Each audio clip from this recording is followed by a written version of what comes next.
18 தர்பார் வந்துட்டாயா. வணக்கம் மக்களே, வழக்கம் போல இன்னைக்கும் 18 தர்பார்ல உங்களை குஷிப்படுத்துற மாதிரி ஏகப்பட்ட விஷயத்தை கொண்டு வந்திருக்கோம். தர்பாரை தொடங்கலாமா?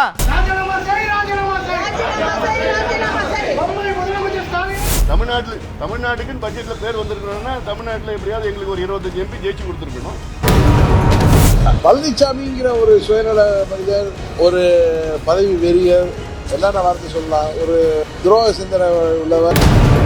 மாஞ்சோலையை கைப்பற்றுவதற்காகத்தான் இது திட்டம் என்று நான் குற்றச்சாட்டுகிறேன். அது யாருங்கிறது எல்லாம் நான் சொல்ல வேண்டிய அவசியமே இல்லை.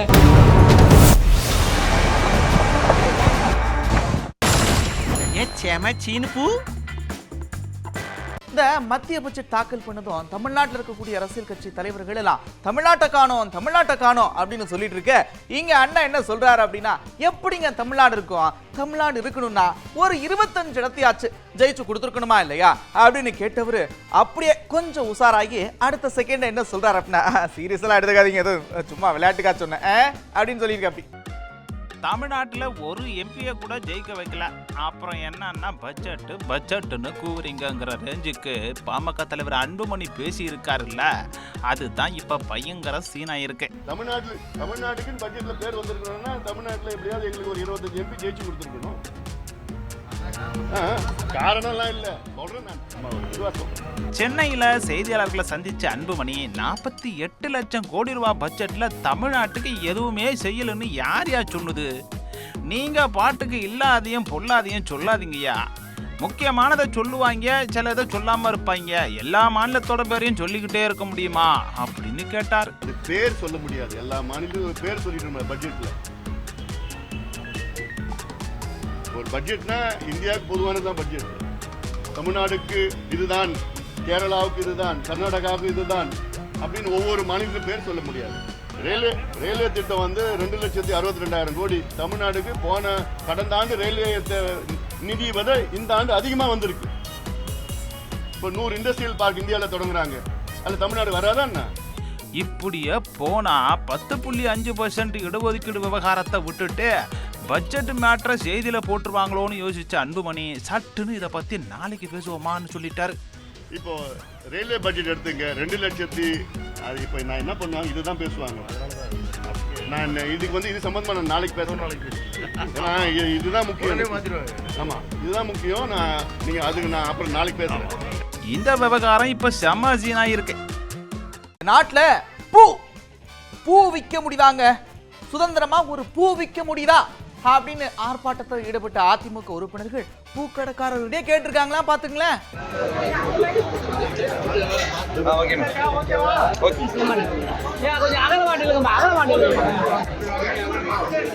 ஆரம்பிக்கலாங்களா அப்படின்னு விக்ரம் படத்துல வர்ற வசனம் மாதிரி பெரம்பலூர்ல ஒரு புகைப்படத்தோட தொடங்குச்சு அதிமுகவினரோட ஆர்ப்பாட்டம். எதுக்காக ஆர்ப்பாட்டம்னு கேக்குறீங்களா? வேற எதுக்கு, முதலமைச்சருக்கு எதிராத்தான்.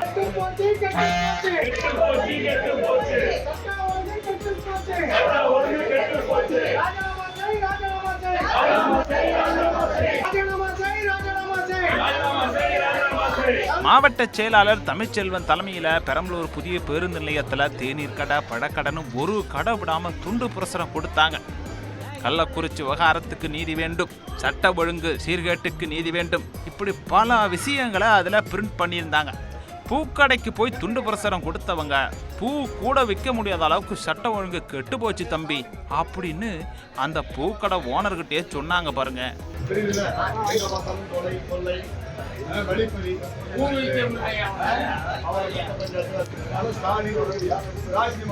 அப்படியே போற வர பஸ் எல்லாம் நிறுத்தி நோட்டீஸ் கொடுத்துட்டு கிளம்பி இருக்கிறாங்க. இந்த விவகாரமும் இப்ப சீனா இருக்கு. ஆனா என்னடா அது, போக்குவரத்து காவலர்கள்லாம் திடீர்னு ஆத்துல குதிச்சு வேலையை பார்த்துக்கிட்டு இருக்கிறாங்க அப்படின்னு நினைச்சீங்கன்னா அதுதான் இல்ல. குஜராத்ல பெஞ்ச மழைனால ரோடெல்லாம் ஆறா மாறி இருக்குது. இருந்தாலும் பாருங்க, கடமையை செய்யணும்ல அப்படின்னு முழங்கால் அளவிற்கு நிக்கிற தண்ணியில போலீஸ்காரங்க அவங்களுடைய கடமையை செஞ்சிருக்காங்க. ஆமா,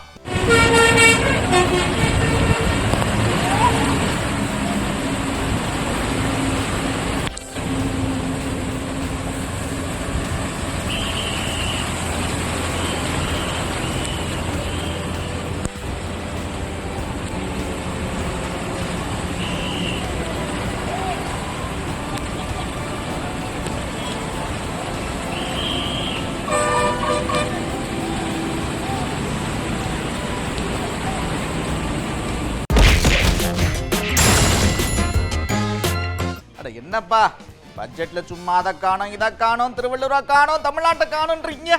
அப்படிலாம் ஒண்ணும் இல்ல, இது வந்து வளர்ச்சிக்கான பட்ஜெட். ஆமா, எல்லோருக்குமான பட்ஜெட் அப்படின்னு அண்ணன் சொல்லியிருக்க. அப்படி எதிர்பார்ப்பு தான் நம்மள்ட்ட இருக்கே தவிர, இன்னைக்கு இந்தியாவில் 28 ஸ்டேட் இருக்கு, 8 யூனியன் டெரிட்டரி இருக்குன்னு நினைக்கிறேன்.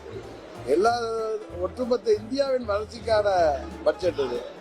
இதுல தனின ஒவ்வொருக்கா எனக்கா ஒரு வளர்ச்சி, ஏன் தொகுதிக்கா வளர்ச்சி, ஏன் தொகுதிக்கு திட்டம் கொடுக்கல அப்படின்னு பார்க்கறதை விட இது இந்தியாவின் வளர்ச்சிக்கான பட்ஜெட்.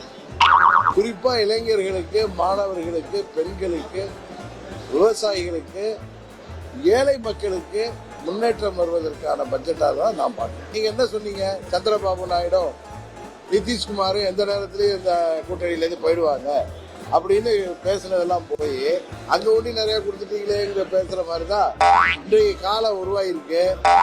28 மாநிலங்களுக்கு வளர்ச்சிக்கான திட்டங்கள் அறிவிக்கப்பட்டிருக்கு. நீங்க சொல்ற மாதிரி இதுல அந்த பல மாநிலங்களுக்கு தேவையான திட்டங்கள் அறிவிக்கப்பட்டிருக்கு. அது மாதிரி ஒவ்வொரு மாநிலத்துக்கு தேவையான சிறப்பு திட்டங்களையும் வருங்காலத்தில் 4 பட்ஜெட் இருக்கு, அதில் அறிவிப்பாங்க. அதாவது வழக்கமா அண்ணன் டிடிவி தினகரனுடைய செய்தியாளர் சந்திப்புல இந்த கண்டென்ட் இல்லைன்னா எப்படி? அதான் பாருங்க, அண்ணனை பத்தி கேட்கவும் பொங்குன்னு பொங்கியிருக்கா. அப்படி யாரை பத்தி கேட்டாங்க, அவர் என்ன சொன்னாரு அப்படின்றத பாருங்க. இல்ல பழனிசாமிங்கிற ஒரு சுயநலவாதி தலைமை ஏற்கிற வரை அதற்கு வாய்ப்பு இல்லைன்னு தான். பழனிசாமிங்கிற ஒரு சுயநல மனிதர், ஒரு பதவி வெறியர், என்னென்ன வார்த்தை சொல்லலாம், ஒரு துரோக சிந்தனை உள்ளவர், தான் ஒண்டி தான் இருக்கணும், அது யாரும் இருக்கக்கூடாது நினைக்கிற ஒரு மனிதரால் இந்த இது போன்ற நீங்கள்லாம் விருப்பப்படுற மாதிரி அம்மாவுடைய தொண்டர்கள்லாம் ஒன்றிணைங்கிறத தடைகள்லாம் இருக்கிறது அவர் மாத்திரம்தான் நான் நம்புறேன். நீங்க கேட்ட கேள்விக்கு பதில் அவ்வளவுதான். இது நீங்க தான் இந்த கேள்வியை கேட்டுட்டு இருக்கீங்க, பண்ணைய பழனிசாமியோட சேருவீங்களான்னு.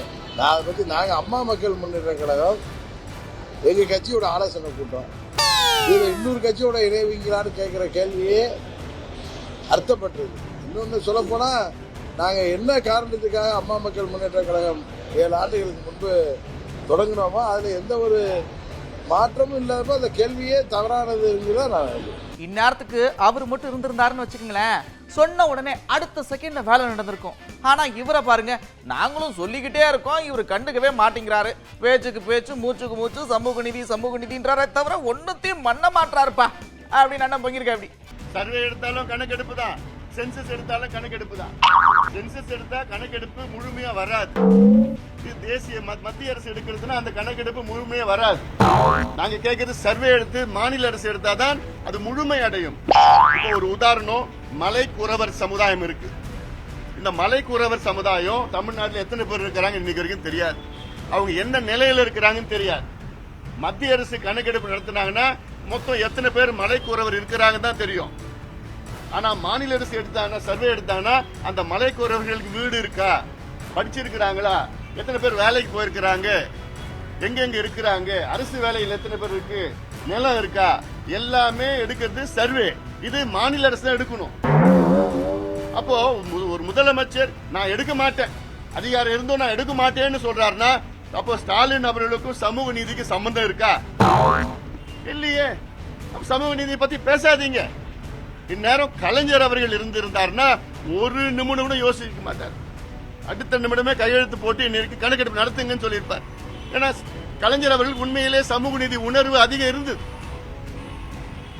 ஆனா அவருடைய மகன் ஸ்டாலின் அவர்களுக்கு சமூக நீதி உணர்வு இருக்கா இல்லையான்னு எங்களுக்கு சந்தேகமா இருக்கு. அவரை பாக்குறப்பெல்லாம் ஒரு முறை நான் இது வரைக்கும் 3-4 முறை பார்த்திருக்கிறேன். பாக்குறப்ப நிச்சயமா நாங்க செய்வோம் நிச்சயமா செய்வோம்னு சொல்லியிருக்கிறார். ஆனா இப்ப சமீபத்தில் சட்டமன்றத்தில் எங்களால முடியாதுன்னு சொல்றதுக்கு என்ன காரணம்? அதாங்க, இதுக்கு முன்னாடி அந்த இந்திய வரலாற்றை மறு ஆய்வு செய்யணும் அப்படின்னு ஒரு குழு அமைச்சாங்க. உங்களுக்கு ஞாபகம் இருக்கும்னு நினைக்கிறேன். ஆமா, அவங்க தான் மத்திய அரசு அமைச்சாங்கல்ல. அதுல யாரெல்லாம் இருந்தாங்க அப்படின்னு அண்ணன் சொல்லியிருக்கா. அப்படி இந்திய அரசியலை ஒரு ஆராய்ச்சி செய்வதற்கு ஒரு கமிட்டி அமைக்கப்பட்டது 2017. அது பேர் யார்? எந்த மந்திரி? கல்ச்சுரல் மந்திரி மத்திய the government. There were 17 members in the committee. 17 பேர் அந்த கமிட்டியில் இருந்தாங்க. of which in which 3 officials. அந்த 17 பேர்ல 3 பேர் அபிஷியல். மீதி இருக்கிற 14 பேர்களை அந்த கமிட்டியில பிஜேபி அரசாங்கமே நாமினேட் பண்ணிடுச்சு. நாமினேட் பண்ணதுல ஒருத்தம் கூட அந்த 17ல ஒருத்தம் கூட தமிழ்நாட்டில் இல்லை. எல்லாம் முடிஞ்சு போச்சு. அந்த 14 பேர் போட்டான் பாருங்க, அதுல 13 பேர் தான் போட்டான். இன்னொருத்த அகப்படல. இந்தியா பூரா தேடினாங்க, அகப்படல. கனடாவில் ஒருத்தர் தான், கனடாவில் அவனை பிடிச்சி கொண்டாந்து இந்த கமிட்டியில் போட்டான் பிஜேபி. ஏன் தெரியுமா? என்ன அப்படின்னு கேட்குறீங்களா? இந்த கமிட்டியில் மொத்தம் 17 பேர்ல 17 பேரும் பிராமணர்கள். 17 பேரும் பிராமணர்கள். 13 போட்டுட்டான், 14 நாமினேட் பண்ணான். அவன் எங்கடா இருக்கான்னு பார்த்தான், கனடாவில் ஒரு பிராமணன் இருக்கான்னா. அவன் யாருன்னா அகில உலக பிராமண சங்கத்தின் கனடா நாட்டு தலைவர். என்ன ஆட்சி நடத்துறீங்களா? அல்லது ஏதாவது கட்சி ஜாதிக்கு அரசியல் நடத்தானா? இதைத்தான் நாங்க கேட்கிறோம். இந்த மாதிரி பிஹெச்டி மாணவர்கள் அவர்கள் எல்லாம் டிஆர்பி மூலமாக தேர்வு செய்யப்பட்ட மாணவர்கள், அவர்களுக்கு 25,000 ரூபாய் மாதம். எங்கன்னா பிஹெச்டி பண்ற மாணவனுக்கு 25,000 rupees மாதம் கொடுக்கப்படும் என்று அறிவித்திருக்கிற ஒரே முதலமைச்சர் இந்தியாவிலேயே நம்முடைய தமிழக முதலமைச்சர் அவர்கள் தான். 25,000 ரூபாய் மாதம். அதன் மூலமாக இன்று கிட்டத்தட்ட ஒரு 500-600 பேர் தேர்ந்தெடுக்கப்பட்டிருக்கிறார்கள். ஆண்டிற்கு அவர்களுடைய எண்ணிக்கை உயர்ந்து கொண்டே போகும். என்ன நீங்க தான் தைரியமான ஆளாச்சே, சும்மா சொல்லுங்க. இந்த மாஞ்சோலையில தேயிலை தோட்ட பணியாளர்கள்லாம் திடீர்னு வெளியேற்றுறாங்களே, அதுக்கு பின்னாடி ஏதோ இருக்குன்னு சொல்ல வரீங்க. யார் என்னன்னு அப்படியே வெளிப்படையா சொல்லுங்க. ஆமா, அவசரமாக ஆயிரக்கணக்கான தொழிலாளர்களை அங்கிருந்து அனுப்பிச்சிட்டு உடனேயா நாங்கள் எக்கோ டூரிஸ்ட்டை கொண்டு வரணும்னு சொல்றது என்ன எக்கோ டூரிசம்?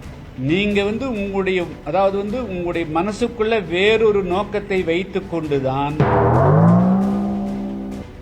இந்த மாஞ்சோலை தொழிலாளர்களை வெளியேற்ற வேண்டும் என்று திட்டமிடுகிறீர்கள். ஆச்சுங்களா? இது யாரு செய்ய முடியும்? அதிகார மையத்திற்கு தான் செய்ய முடியும், அதிகார பலமக்கூடிய தான் செய்ய முடியும். இது இவர்களை அவசரமாக வெளியேற்றிவிட்டு நீங்கள் சுற்றுலா என்ற பெயரில் மாஞ்சோலையை கைப்பற்றுவதற்காகத்தான் இது திட்டம் என்று நான் குற்றச்சாட்டுகிறேன். அது யாருங்கிறது எல்லாம் நான் சொல்ல வேண்டிய அவசியமே இல்லை. அது யாரும் வேணா, அது யாரு, அதான் அரசியல் அதிகாரம் பெற்றதும் தான் இருக்க முடியும். நீங்க அதாவது நான் இப்பவும் தைரியத்துக்கு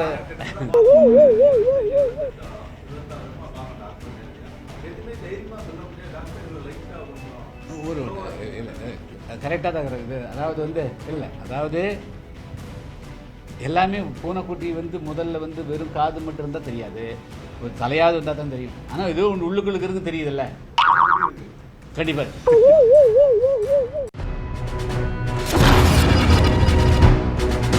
படியில் பயணம் நொடியில் மரணம், இந்த மாதிரி ஏகப்பட்ட வசனங்களை என்னத்தான் படிக்கட்டுல எழுதி போட்டாலும் நம்ம பசங்க படியை விட்டு மேல வரவே மாட்டாங்க. பாத்துங்க, இடம் இருக்காது, அது வேற விஷயம். இருந்தாலும் அவங்க மேல வர மாட்டாங்க. பாத்துங்க, இதை பத்தி மக்கள் கிட்ட என்ன நினைக்கிறீங்க அப்படின்னு கேட்டோம். அவங்களும் பல பதில்களை சொல்லியிருக்கிறாங்க, நீங்களே பாருங்க.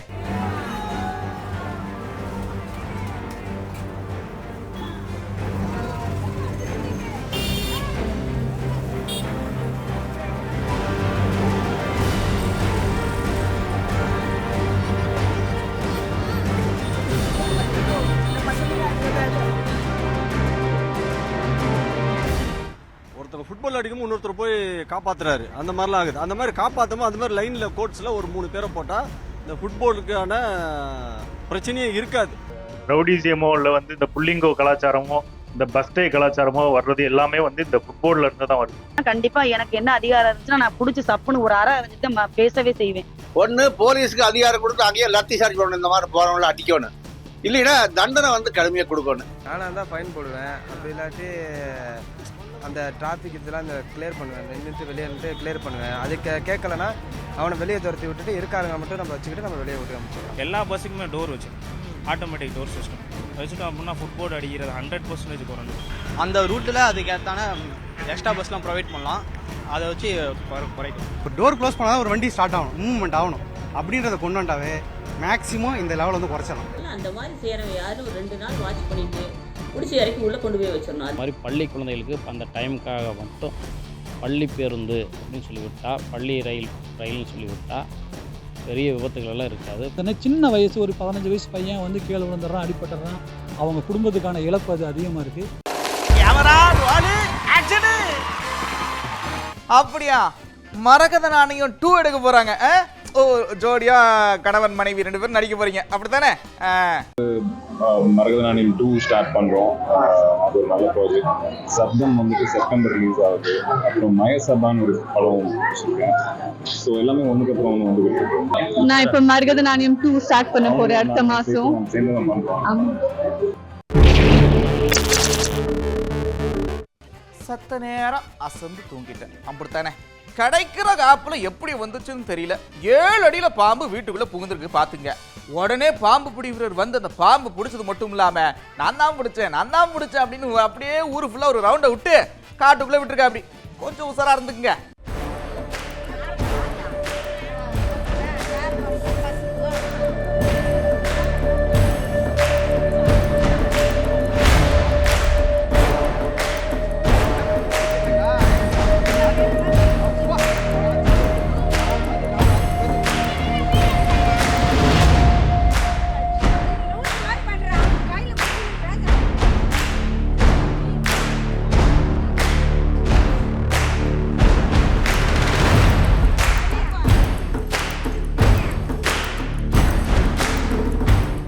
என்ன ஒரு தொழில் பக்தி பாத்துங்க. சாமி கும்பிட போன இடத்துல தொழில் அங்கிருந்து ஆரம்பிச்சிருவோமே அப்படின்னு அம்மன் கழுத்துல இருந்த அந்த நகைகள்லாம் அப்படியே வாரி சுருட்டி எடுத்துட்டு போயிருக்கா. அப்படி ஒருத்தர் அங்க இருக்கிற CCTV எல்லாம் அது பதிவாயிருக்குது. போலீஸ்கார் பாத்துங்க. ஆமா, இந்த மாதிரிலாம் நடக்காம பாத்துங்க.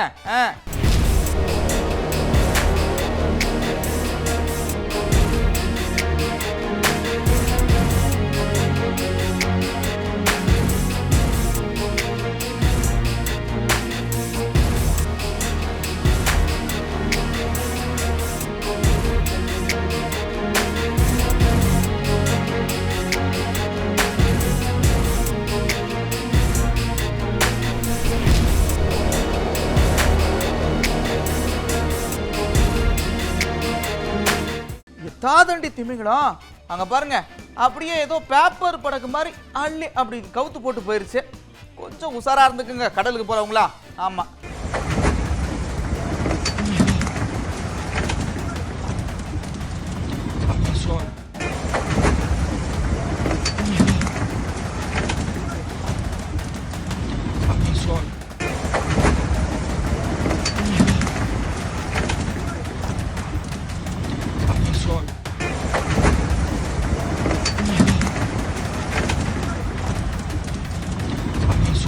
அடுத்து அந்த சீனை பாருங்க. அமெரிக்கால ஹைட்ரோ தெர்மல் பிளாஸ்ட் ஆயிருக்குது.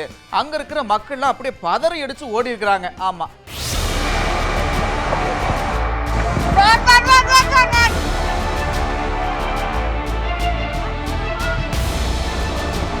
She ran to the other side. Hold.